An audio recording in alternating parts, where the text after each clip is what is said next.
मी सागर Thanekar E-city news नेटवर्कमध्ये आपलं sir स्वागत. आपल्या बिगुल या सदरात मी आपलं स्वागत करत आहे. एक मिनिट. नमस्कार, मी सागर ठाणेकर ई-सिटी न्यूजमध्ये आपलं स्वागत करत आहे. ई-सिटी एक मिनिट थांबा. तर मी सागर ठाणेकर ई-सिटी न्यूज नेटवर्कमध्ये आपलं स्वागत करत आहे. ई-सिटी न्यूजच्या बिगुल या सदरात या आपल्या एकच मिनिट. नमस्कार, मी सागर ठाणेकर ई-सिटी न्यूज नेटवर्कमध्ये आपलं सहर्ष स्वागत आहे. ई-सिटी न्यूजचा बिगुल या निवडणूक विशेष कार्यक्रमात आपलं सहर्ष स्वागत. आज आपण आलो आहे कोल्हापूर महानगरपालिकेच्या नूतन प्रभाग क्रमांक 8 मधील समावेश असणाऱ्या करवीर महात्मामध्ये ज्याचा उल्लेख आहे त्या एका तीर्थापैकी लक्षतीर्थ या ऐतिहासिक आध्यात्मिक ठिकाणी आपण आहोत. तरी आपण या प्रभागातील भाजपा जिल्हा उपाध्यक्ष व शक्ती केंद्र प्रमुख कुमार बालाजी चौगुले आणि भाजपा ओबीसी जिल्हाध्यक्ष उपाध्यक्ष अनिलजी सुतार तसेच बूथ अध्यक्ष अभिषेक ठाणेकर यांच्याशी आपण मनमोकळेपणे संवाद साधणार आहोत. या प्रभागातील भाजपा युवा जिल्हा उपाध्यक्ष आणि शक्ती केंद्र प्रमुख कुमार बालाजी चौगुले तसेच भाजपा ओबीसी मोर्चा जिल्हा उपाध्यक्ष आणि केंद्र प्रमुख अनिलजी सुतार तसेच बूथ अध्यक्ष अभिषेक ठाणेकर यांच्याबरोबर आपण आता मनमोकळेपणाने संवाद साधणार आहोत. आता आपल्याबरोबर आहेत कुमार बालाजी देसाई पहिल्यांदा कुमार बालाजी चौगुले यांच्याबरोबर चर्चा करतो.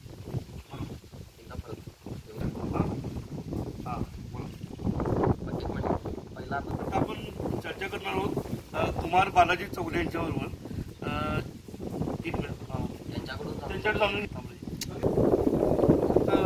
आता आपण चर्चा करणार आहोत कुमार बालाजी चौगुले यांच्याबरोबर. नमस्कार. या भागातील भौगोलिक परिस्थिती आता नूतन महानगरपालिकेनं जो आराखडा आता तयार केला आहे तर जे प्रभागात रचना जी केलेली आहे त्या प्रभागामध्ये आपला हा लक्षात असा संपूर्ण प्रभाग या प्रभागात रचनेनुसार बलराम कॉलनीचा जो संपूर्ण आहे तो इथून रंकाटोवरपासून संध्यामठपासून हराळे गल्ली मरगाई गल्लीपासून पुढे आल्यानंतर आपण उभामारुती चौक तिथून नागोजीराव पाटणकर त्यानंतर हनुकामिनी मंदिर वगैरे असा एकंदरीत 26,000 मतदारांचा मतदारसंघ नूतन प्रभागात तयार झालेला आहे. इथे भौगोलिक परिस्थिती वेगळी वाटते. महायुतीचे इच्छुक उमेदवार कोण असतील? आता आपल्या प्रभागामध्ये तसं जर बघायला गेलं तर आपल्या प्रभागाचे उदयनराव नेतृत्व आहे अमलजी कार्यसम्राट परदी. या प्रभागातील महायुतीचे इच्छुक उमेदवार कोण कोण आहेत? आपल्या प्रभागाचे उदयोन्मुख नेतृत्व दत्तात्रयजी म्हसवेकर मामा आहेत.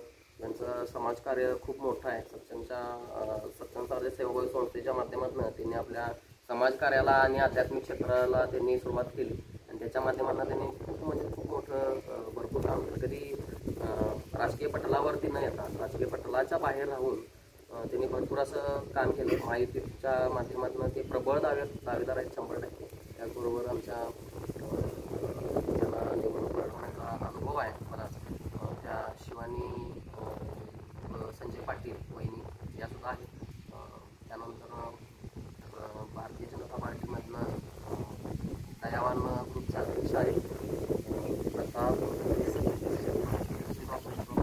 त्यानंतर गावातून शहरामधून तर त्या भागातून दयावान ग्रुपचे अध्यक्ष आहेत प्रताप देसाई.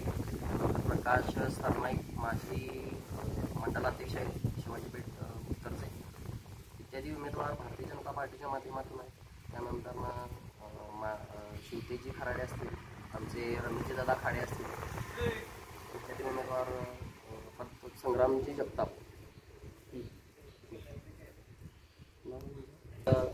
भाजपकडून संग्रामजी दादा असतील, हेमंतजी दादा कांदेकर आहेत, अण्णा आमचे इत्यादी उमेदवार महायुतीच्या माध्यमातून इच्छुक आहेत आणि त्यापेक्षा महाविकास आघाडीचं काही तर चालते का? तरी त्याचे उमेदवार कोण असतील? महाविकास आघाडीच्या माध्यमातून विद्यमान माजी नगरसेवक राहुल माने साहेब असतील, अजय खेडकर आहेत, राजेदार आणि दादा पाटील आहे, त्यानंतर इंद्रजितदादा बोरसे आहे, दादा जाधव आहे, प्रवीण दादा लिमकर आहे, उमेदवार आहे. तुम्ही आता भाजपच्या माध्यमातून अशी एक माहितीच्या माध्यमातून सांगायचं लक्षात राहून गेलं आपल्या 30 वर्ष ज्यांनी प्रभागाचं नेतृत्व केलं आहे ते आपल्या तात्या खेडकर आहेत, ते सुद्धा प्रबळ दावेदार आहेत. इत्यादी आपल्या प्रभागातलं महायुती आणि महाविकास आघाडी एकूण आपल्याकडे उमेदवार सध्या आहेत. ठीक आहे. आता आपल्या भागातील आरक्षणाविषयी बोलणार आहेत अनिलजी सुद्धा. ठीक आहे. आपल्या भागातील चे आरक्षण आहे. पहिला महिला ओबीसी आहे, दुसरा आहे वर्ग महिला आणि एकूण 1 भाग आहे.